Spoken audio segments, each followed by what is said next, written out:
God bless. You don't God know bless. that. You will not you have gotta- a war. Don't tell us what we're going to feel.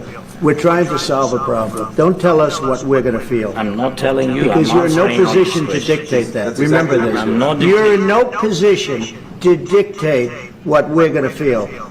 You We're going to feel very you will good. Feel influenced. We're going to feel very I'm good and telling very you, You strong. will feel influenced. You're right now not in a very good position. You've allowed From the yourself very- to be in a from very the bad very position, beginning and he of the happens war. to be right about From the it. very beginning of the war. You're not in a Mr. good Pratt, position. I You don't was have the not- cards right now. With us, you start having not playing cards. cards. Right now, you don't. I'm Yeah, very you're playing serious, cards. Mr. President. You're I'm playing very cards. serious. You're gambling I'm the with the president lives of of the world. millions of people. You think- You're gambling with World War What do III. you You're think about? gambling What with do you World think War III. And what you're doing is very disrespectful to the country, this country. I'm It's with back all to respect to you. you, Far Congress. more than a lot of people said very they respect. should have. Have you said thank you once? A lot of times. No, in this Even entire meeting, today. you said thank Even you. today. You went to Pennsylvania and campaigned for the opposition in October, all for ട്രംപും സെലൻസ്കിയും അടിച്ചു പിരിഞ്ഞു. കഴിഞ്ഞ ദിവസം ചരിത്രത്തിൽ ആദ്യമായി ഇതുവരെ കേട്ടുകേൾവി പോലുമില്ലാത്ത ഒരു സംഭവത്തിനാണ് അമേരിക്കയിലെ ഓവൽ ഓഫീസ് സാക്ഷ്യം വഹിച്ചത്.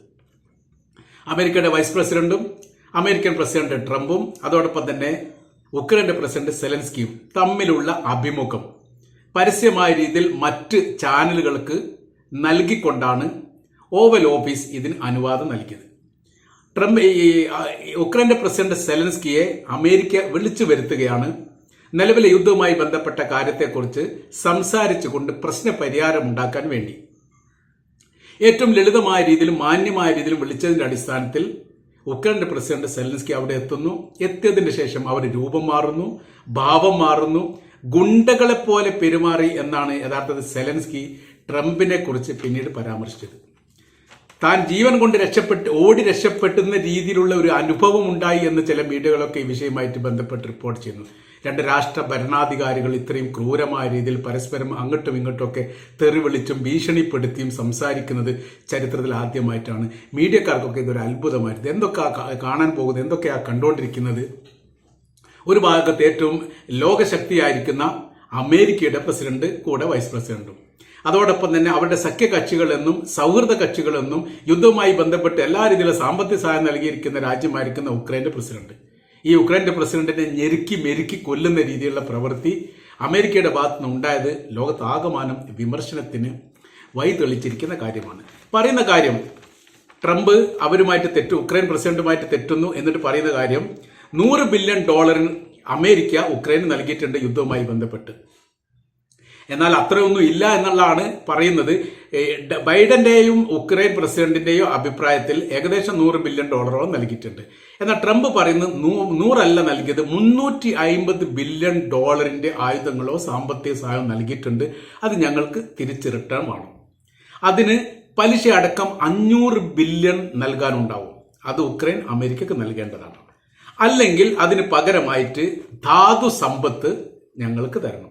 അവിടെ ഒരുപാട് ധാതു സമ്പത്തുകളൊക്കെ ഉള്ള ഒരു രാജ്യമാണ് ഉക്രൈൻ എന്നതിനാൽ രാജ്യത്തിന്റെ അകത്തുള്ള ഏകദേശം പകുതിയൊക്കെയാണ് ചോദിക്കുന്നത്, ഞങ്ങൾക്ക് തിരിച്ചു തരണം എന്നുള്ളതാണ്. ആ കാര്യങ്ങളൊക്കെ പറഞ്ഞു കഴിഞ്ഞിട്ടാണ് തുടങ്ങുന്നത്. പിന്നീട് സ്ഥിതിയൊക്കെ വഷളായി.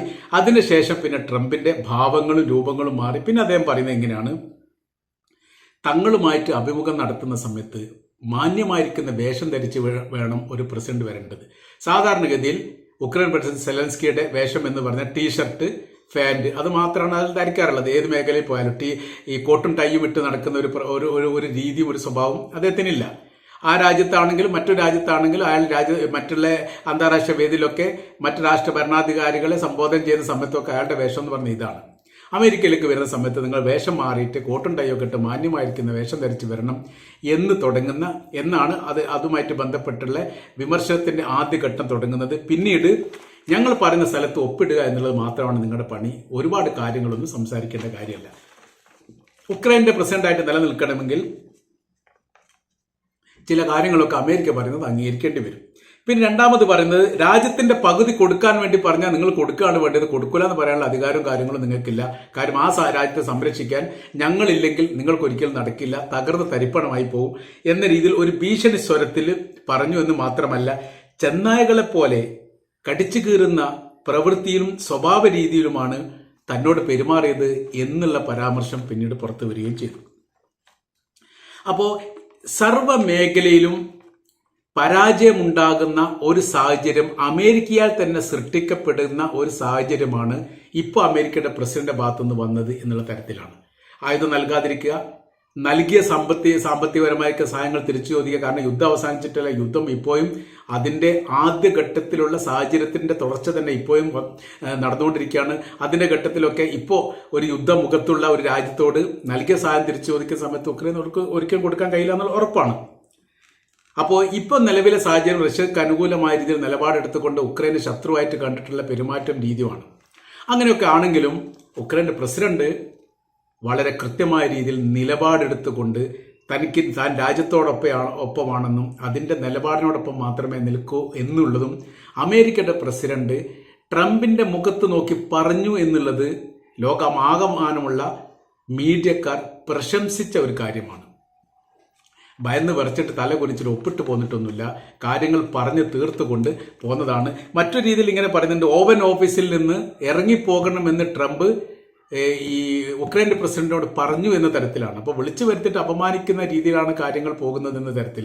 ഒരു രാഷ്ട്രത്തിന്റെ പ്രസിഡന്റിനോട് ഇറങ്ങിപ്പോകാൻ വേണ്ടി മറ്റൊരു രാഷ്ട്രത്തിന്റെ പ്രസിഡന്റ് പറഞ്ഞു എന്ന് പറയുന്ന സമയത്ത് ട്രംപിന്റെ വിവരങ്ങളും ആ കാര്യങ്ങൾ എത്രത്തോളം അന്തമുള്ള ഒരാളാണ് ആ രാജ്യം ഭരിക്കുന്നത് എന്ന് വിലയിരുത്താനും ഇത് സാഹചര്യമായിട്ടുണ്ട് എന്നുള്ളതാണ്. അപ്പോൾ ഇതിന്റെ ആരംഭം കുറിക്കപ്പെട്ട കാര്യത്തെക്കുറിച്ചുള്ള വിഷയം എന്ന് പറഞ്ഞാൽ റഷ്യയുമായിട്ടുള്ള യുദ്ധവുമായി ബന്ധപ്പെട്ടതാണ്. ഇതിന്റെ ആരംഭം യഥാർത്ഥത്തിൽ യുദ്ധം തുടങ്ങിയത് അമേരിക്കയ്ക്ക് വേണ്ടിയിട്ടാണ്. ഉക്രൈന്റെ ഭാഗത്തുള്ള ക്രീമിയ എന്ന് പറയുന്ന പ്രദേശം റഷ്യക്ക് വിട്ടു നൽകണം എന്ന് റഷ്യ ആവശ്യപ്പെട്ടു. അതിന്റെ കാര്യം അവർ പറയുന്നത് നാവിക താവളവും വ്യോമത്താവളവുമായി ബന്ധപ്പെട്ട ഭാഗങ്ങളെല്ലാം ഈ പ്രദേശത്താണ് റഷ്യയുടേതുള്ളത്. അതിർത്തിയുമായി പങ്കിടുന്ന ഭാഗമായതുകൊണ്ട് അത് ഞങ്ങൾക്ക് വിട്ടുതരിക എന്നുള്ളതാണ് ഈ റഷ്യയുടെ ആദ്യത്തെ ആവശ്യം. രണ്ടാമത്തെ, നാറ്റോയിൽ സഖ്യകക്ഷികളായിട്ട് ചേരാൻ വേണ്ടി പാടില്ല. ഈ രണ്ട് കാര്യങ്ങൾ അംഗീകരിച്ചാൽ യുദ്ധം ഒഴിവാക്കാൻ തയ്യാറാണ് എന്ന് റഷ്യയുടെ പ്രസിഡന്റ് വ്ളാഡിമിർ പുടിൻ ആ സമയത്ത് 2021 തന്നെ പറഞ്ഞതാണ്. പക്ഷെ അതിന് അവർ തയ്യാറായിട്ടില്ല. ഞങ്ങൾ യുദ്ധത്തിന് തയ്യാറാണ്, ഈ പ്രദേശം വിട്ടുതരില്ല, യൂറോപ്യൻ യൂണിയൻ അംഗത്വം നൽകുന്നതുമായി ബന്ധപ്പെട്ട കാര്യത്തിൽ തീരുമാനിക്കാൻ വേണ്ടി റഷ്യക്ക് അധികാരമില്ല, തങ്ങളുടെ ഇഷ്ടം പോലെ ചെയ്യും എന്നവർ പറയുകയും ചെയ്തു. പിന്നാണ് യുദ്ധം പൊട്ടിപ്പുറപ്പെടുന്നത്. ഇപ്പോൾ യഥാർത്ഥത്തിൽ 10-ലധികം ക്രീമിയ പോലെയുള്ള പ്രദേശം റഷ്യയുടെ കൈവശത്തിലാണ്. അതവർ വിട്ടു നൽകുകയില്ല.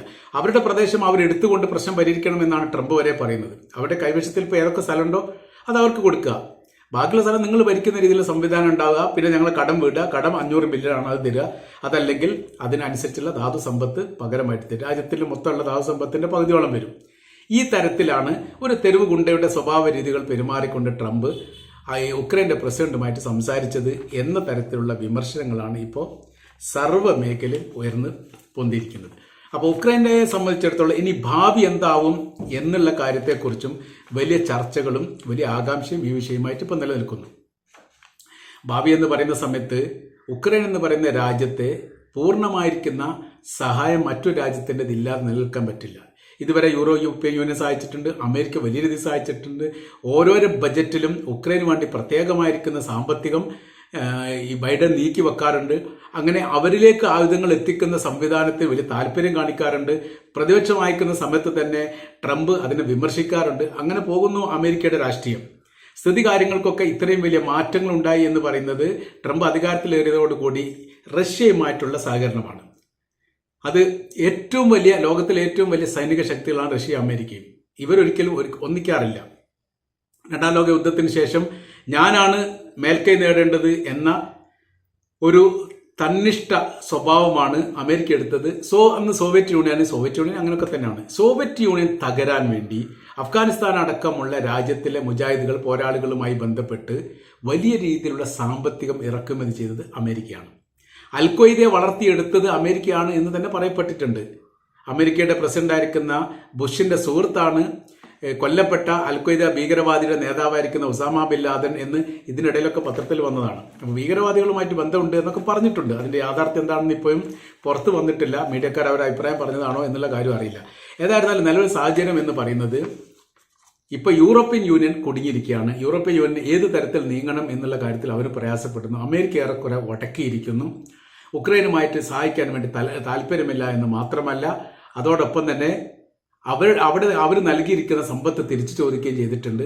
ഇതിന് പകരം നൽകാൻ വേണ്ടിയിട്ട് ഉക്രൈൻ തയ്യാറാവുന്നില്ലെങ്കിൽ യുദ്ധത്തിന്റെ രീതികൾക്കും ഗതികൾക്കും മാറ്റം വരും. ചിലപ്പോൾ റഷ്യയുടെ സൈനികരെ സഹായിക്കുന്ന സ്ഥിതിയിലേക്ക് കാര്യങ്ങൾ പോകുമോ എന്നൊരു ഭയപ്പാടും യൂറോപ്യൻ യൂണിയൻ ഉണ്ട്. ഉക്രൈൻ എന്ന് പറയുന്ന രാജ്യം താഴെ വീണ് കഴിഞ്ഞാൽ അല്ലെങ്കിൽ പരാജയപ്പെട്ട് കഴിഞ്ഞാൽ പിന്നീട് ഓരോ യൂറോപ്യൻ രാജ്യങ്ങളെയും അത് സാരമായിട്ട് ബാധിക്കും. റഷ്യ കൃത്യമായ രീതിയിൽ കണക്ക് കൂട്ടിയിട്ടാണ് ഈ പ്രവൃത്തി ചെയ്യുന്നത്. അങ്ങനെ ആകെക്കൂടെ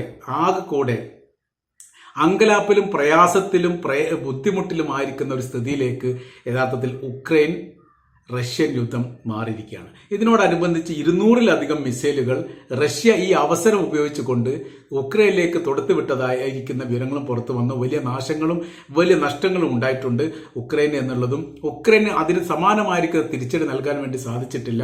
കാര്യം അവരുടെ കയ്യിൽ ആയുധങ്ങളുടെ കുറവുണ്ട്. സൈനികരുടെ ബലത്തിൽ വലിയ പ്രയാസം ഉണ്ടായിട്ടുണ്ട്. മാനസിക പ്രയാസമുള്ള സൈനികർ ഒരുപാടുണ്ടായിട്ടുണ്ട്. അങ്ങനെ കുറേ പ്രശ്ന കാര്യങ്ങളൊക്കെ ഉക്രൈനെ സംബന്ധിച്ചിടത്തോളം അവർക്കുണ്ട്. രാത്രി കാലങ്ങളിൽ ഉക്രൈൻ്റെ അകത്ത് കിടന്നുറങ്ങുന്ന പൗരന്മാരെ സൈനികർ വെച്ചുകൊണ്ട് പിടിച്ചുകൊണ്ടുപോയി സൈന്യത്തിൽ ചേർത്ത് യുദ്ധത്തിന് അണിനിരത്തുന്ന ഒരു പ്രവൃത്തി ഉക്രൈൻ ചെയ്തിട്ടുണ്ട് എന്നുള്ളൊരു ആരോപണം ഇതിനു മുമ്പ് തന്നെ ഉണ്ടായതാണ്. അങ്ങനത്തെ വലിയ പ്രതിസന്ധിയിലാണെന്ന് യുവാക്കളൊക്കെ വീട് വിട്ടുകൊണ്ട് ഒളിത്താവളങ്ങളിൽ ഒളിച്ച് ജീവിക്കുന്ന ഒരു സ്ഥിതിവിശേഷത്തിലേക്ക് ഉക്രൈൻ മാറിയിരിക്കുന്നു. അപ്പോൾ അങ്ങനെയൊക്കെ ഉള്ളതിൻ്റെ ഇടയിലാണ് ഇപ്പോൾ ഇങ്ങനെ ഒരു വെടികൂടി പൊട്ടിച്ചിരിക്കുന്നത്. ഇത് എവിടെ ചെന്ന് അവസാനിക്കുമെന്ന് യഥാർത്ഥത്തിൽ ആർക്കും പറയാൻ പറ്റാത്തൊരു സ്ഥിതിയിലേക്ക് കാര്യങ്ങൾ പോയിക്കൊണ്ടിരിക്കുകയാണ്.